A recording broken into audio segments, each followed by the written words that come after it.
Hello and welcome to Loving and Leaving Clonmel.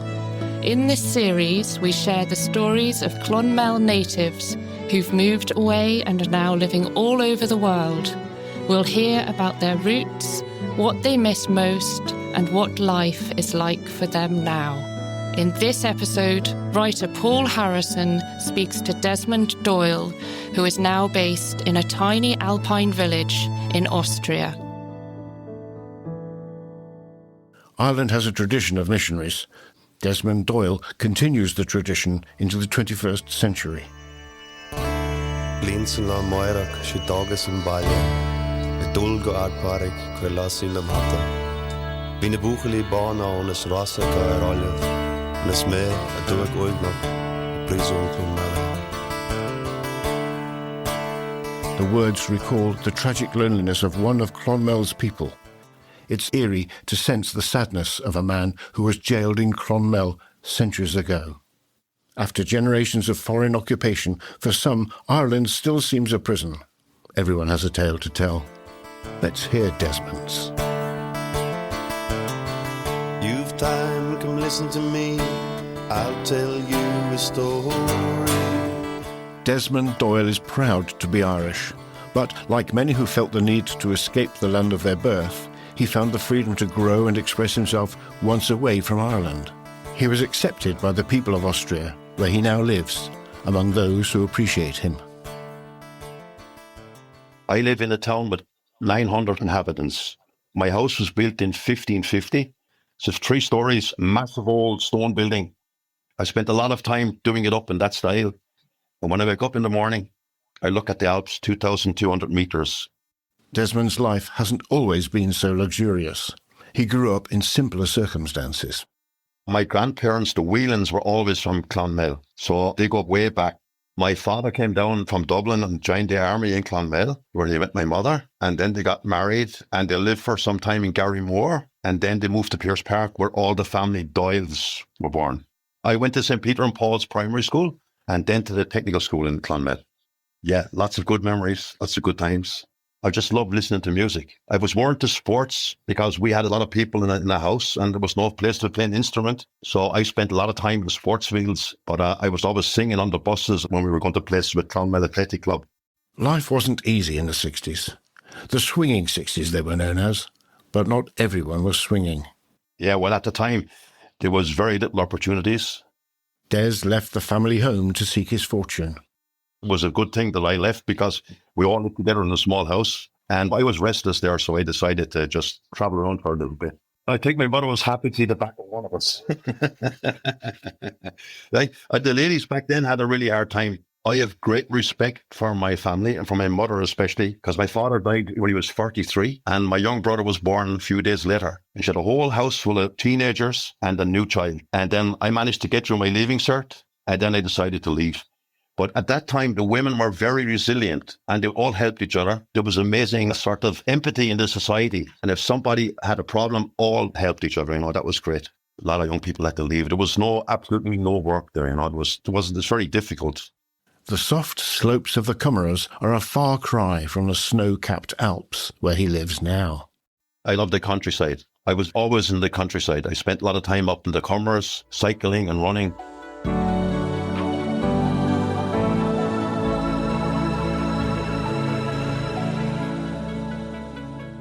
Ireland's gentle green pastures weren't challenging enough for Des. He sought higher mountains to climb. I left Ireland when I was 17 and I went to Wales and I became an electrician and went to Bridgend College of Technology in Wales. I was about 21, 22. Desmond fell in love with an Austrian teacher called Maria. They married and settled in Austria in a tiny Alpine village. I was going to buy a house in Ireland and the houses were really cheap, but I decided to buy a house here in Austria first. And by the time I got around to having that one paid for, the prices went mad in Ireland. So I didn't. Life wasn't easy. He grasped every opportunity that life offered. I had my first job when I got to Austria. I got married. Des had been taught Irish in school, but the other languages of Europe were considered less important. The language barrier was a big thing. And the Austrians are very suspect about people who don't come from Austria or German-speaking countries because at the time there was a big influx of workers from the ex-Habsburg countries, and nearly every third or fourth person was a foreigner. And people tended to think to themselves, but I was the only Irish person. I spent 4 years one stage and didn't meet an Irish person in 4 years. Things changed for Des when he was asked to sing in a pub. I was having a few beers one night, and there was a pretty well-known band, and they were doing a session or a concert, and they asked me if I would sing a few songs, and I did. And then about 3 or 4 weeks later, we were invited to Vienna, and we got a recording contract, which was something unbelievable at the time. I got a lot of money from royalties because I wrote most of the songs. When the hands that held you tight, long since dead and gone, you ask yourself why this is so, what has happened and what has gone wrong. If you could change it all, what would you try and say? Des discovered a talent for songwriting and performing. None of us know what life holds in store. One thing led to another, and his fame spread. Well, I would be pretty well known in places, lots of television shows and stuff, and then people treat you differently. And then, it's all sort of a blown up sort of thing, That's that thing with being famous just comes and goes, or you're only as good as your last bad song. Des kept a cool head as he performed throughout Austria. He never forgot where he came from. He misses the Irish way of life. After 50 years, he still maintains contact with friends in Clonmel. His children are Austrian, but we always speak English in the family, with my grandchildren as well, who are also very good English speakers. I think if you assimilate too much into society, you lose yourself. And I do as much as I can. And I've done a lot here. A lot of things started through me in this country. But I'm still Irish, and I make that quite clear in every interview. I'm in my heart still Irish. I've made Ireland pretty well known around here. The Austrian newspapers wrote, I'm an Irish army taking over this part of us. Through friends in Clonmel, he plays a part in expanding Ireland's exports to Austria. Lots of people selling Guinness and all sorts of things around here now. Oh, geez, I'd murder a few pints now and again. I had a few pints down St. Patrick's night, by the way. The Irish people say the Irish people drink. They have nothing on these guys. I mean, it's not unusual here after your breakfast to see people open up a beer, having a pint, because beer is looked upon not as a drink. It's just looked upon as a sort of beverage with a little bit of alcohol in it.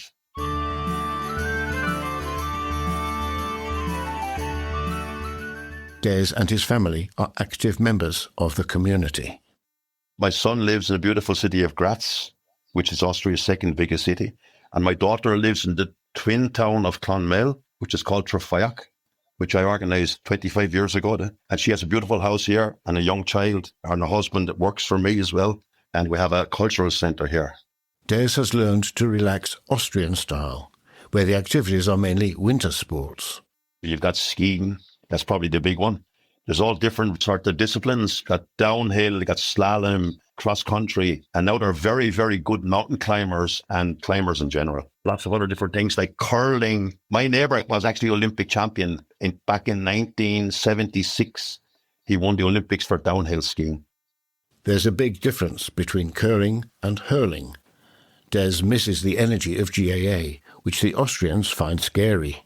I have a hurley and a 2 or 3 slitters, and my grandchildren, I got them hurleys from Ireland. And when they get my nerves to take them out for a game of hurling and battle them. Football is a big thing, but they're fucking useless. So, is there a GAA club nearby? No, well, I wouldn't get the people to do it. The Austrians would be afraid of it because all their sports they're all covered in things, like even in ice hockey. When I show them a hurling match, no, they wouldn't go for that now. And I'm sure the insurance companies wouldn't go for it either. I haven't seen a match in years and years, a live match. And I also miss friends. But later in life, I got a lot of my friends to come here, musicians to come on tour and all different things. So I have lots of connections back home now. Through the years, Des and his friends have organised informal trade between Ireland and Austria. They order stones, for example, for building. There's stonemasons that order from the quarries in west of Ireland.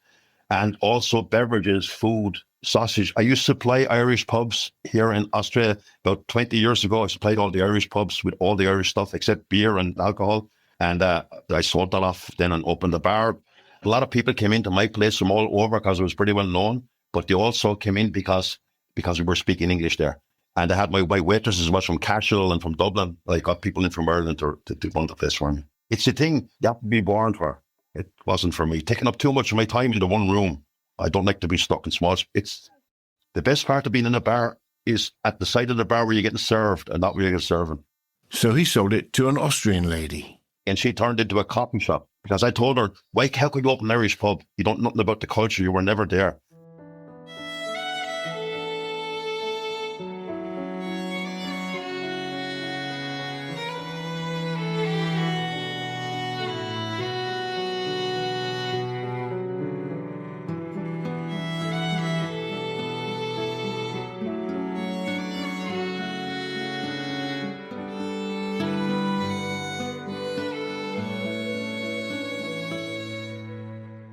For all that he misses Ireland, he is aware of the advantages of living in Austria. I think the system here is amazing. I mean, when you go to work, and if you're self-employed, or if you're a worker, if you're a social servant, doesn't matter what job you're in, a part of your wages is taken out of your pay to pay your health security and your social security, which includes your pension. And depending on what you were earning, you get a very, very good health coverage where nearly everything is free. And also kindergarten is great for children. And then you've got the schools. And I see my own kids working at school. And I think the educational system is fantastic. Another thing about the Austrian is the maternity leave. My wife had the baby and she could stay out of work for 2 years with full pay, which is amazing, you know. The benefits of Austria go beyond government services, and Des plays a role in helping people. He has the courage to make things happen. So we rock the boat. That's the most important for me, is to rock the boat. I'm an European integration ambassador. I stood on a vineyard hill and saw all the refugees coming through Slovenia. I've never seen so many people.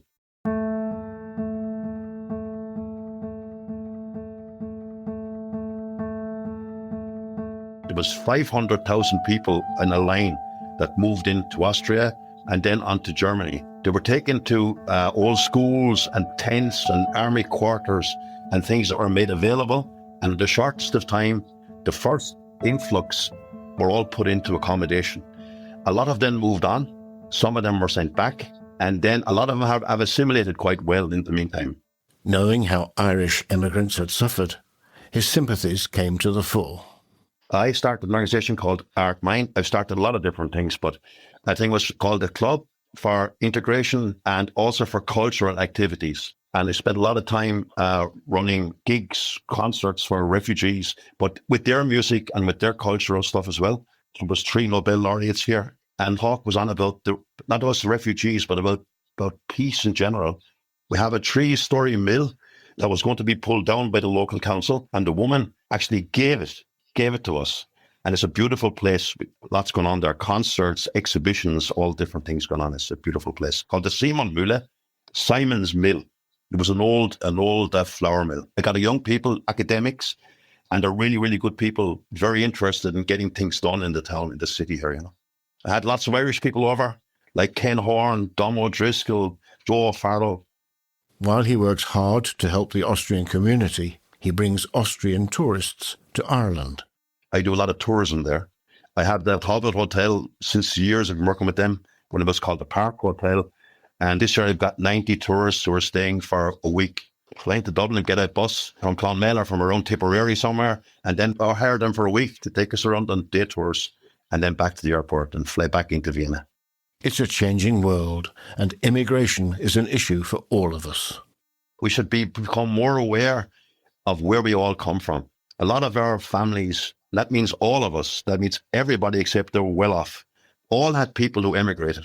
And they all went to different countries, and some of them found roots there. Some of them didn't. I love Ireland. I love what Ireland stands for. And we shouldn't become a fascist state or like some countries around here. I spend a lot of time thinking about these things because I'm a very reclusive person. I'm also a very sociable person. But I spent a lot of time on my own in the mountains. That's what I do because I know how privileged I am that I can live like this. I'm not lonesome. I like being alone. I think we should open our eyes to the things that are going on at the moment. We went from a very poor country to a very wealthy country. And some things are good about it, some things are bad about it. And I know that the Irish are a very hospitable people and also very generous people. So I would like people just to keep their minds away from just hating people.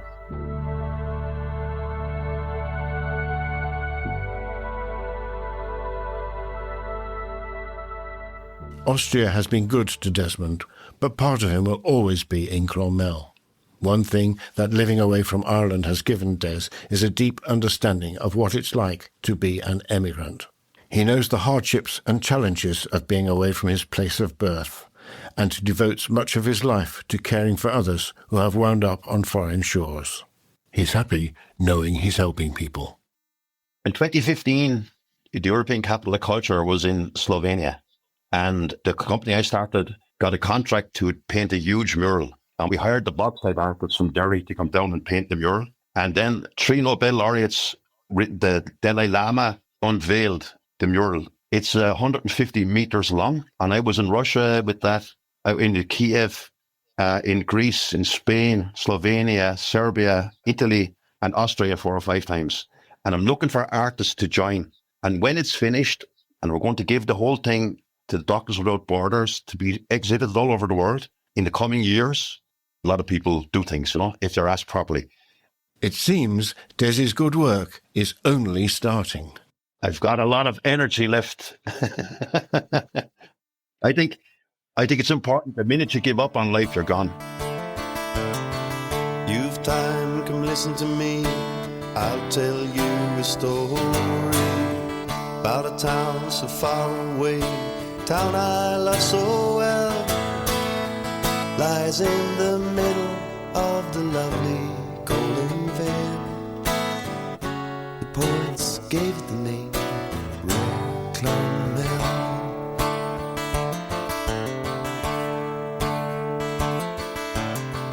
There I saw the light of day, saw the seasons changing, went to school, fell in love, had my share of hell.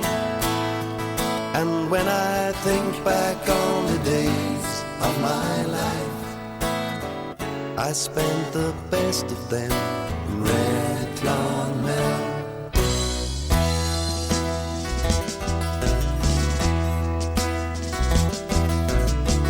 Gangs we roamed the streets at night, dreaming we were heroes, playing games, living fantasy.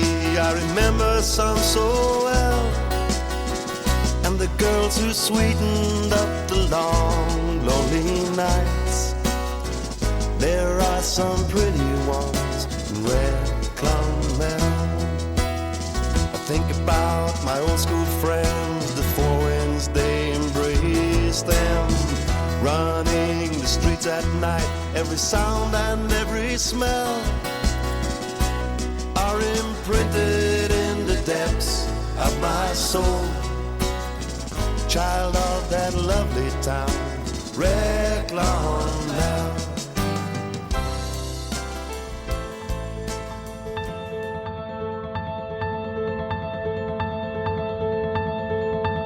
That was an episode of Loving and Leaving Clonmel, a project by the Clonmel Junction Arts Festival in partnership with the Tipperary Museum of Hidden History. It was created by Artistic Director Rebecca Lenihan with podcast consultant Siobhan McHugh and Tipperary Museum Curator Marie McMahon. Technical production is by Michael Durick, with original music composed by Eamon O'Malley. Clonmel Junction Arts Festival is principally funded by the Arts Council and Tipperary County Council.